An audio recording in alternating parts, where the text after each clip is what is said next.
When we get off the ship in downtown San Juan, we turn left and continue all along the waterfront the majority of the time.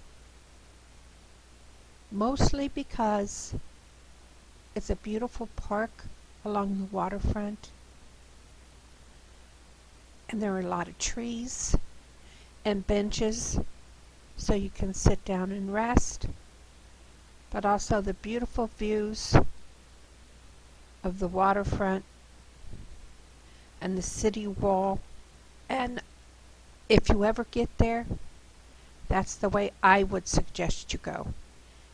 And when you get to the top, through the gates of the city wall, you can go down to El Morro or go visit some of the churches.